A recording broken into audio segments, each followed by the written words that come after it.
Chymotrypsinogen, another proenzyme, it is activated to chymotrypsin by trypsin. Procarboxypeptidase, another proenzyme present in pancreatic juice, activated to carboxypeptidase by trypsin. So proenzymes are activated by trypsin. Now Succus entericus or intestinal juice. This digestive juice is also alkaline. It is formed by the combination of secretions of goblet cells and secretions of brass border cells together. Succus entericus contains a number of enzymes. Most important, disaccharidases, enzymes which digest disaccharides like maltose, lactose, sucrose. There are 3 disaccharidases: maltase, lactase, sucrase. These are carbohydrate splitting enzymes. Succus entericus also contains lipases, dipeptidases, nucleosidases. Dipeptidases are enzymes which can hydrolyze dipeptides. Nucleosidases are the enzymes which can hydrolyze nucleosides. Now, how pancreatic juice digests a food? Digestion by pancreatic juice. In the stomach, proteins, peptones and proteases are formed by digestion of proteins by pepsin. Now in the duodenum, trypsin, chymotrypsin and carboxypeptidase present in pancreatic juice digest the proteins, peptones and proteases into dipeptides. The amylase present in pancreatic juice digest starch into maltose, which is a disaccharide. In the mouth cavity, only 30% of the starch has been digested.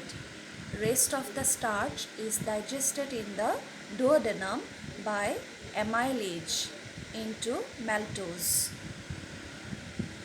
In the duodenum, the emulsified fats, which are already emulsified by bile salts, are hydrolyzed by lipases and diglycerides are formed. Diglycerides are further digested by lipases and they are broken down into monoglycerides. So these are the steps of digestion done by pancreatic juice. Now, nucleic acids. Nucleic acids are broken down by nucleases into nucleotides. Nucleotides are broken down into nucleosides by nucleotidases. Now the food will be finally digested by Succus entericus. Succus entericus will end the process of digestion. The final steps of digestion are the dipeptides, which are formed by protein digestion by pancreatic juice. The dipeptides are digested by dipeptidases present in Succus entericus and finally broken down into amino acids. Maltose is broken down into glucose plus glucose by maltase. Lactose is broken down into glucose plus galactose by lactase. Sucrose is broken down into glucose plus fructose by sucrase. These are the disaccharides. These are dipeptides. So with the formation of amino acids, protein digestion is complete. With the formation of glucose, galactose and fructose, carbohydrate digestion is complete. Now nucleotidases break down the nucleotides into nucleosides.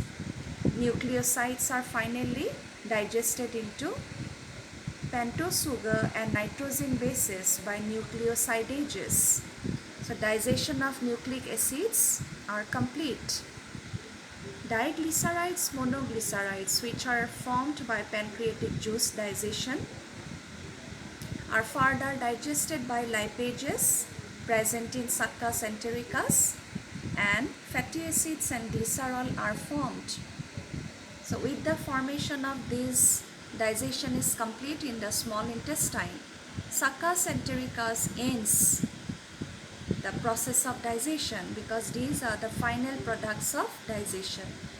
After this, there will be no further digestion. These are the molecules which are ready for absorption.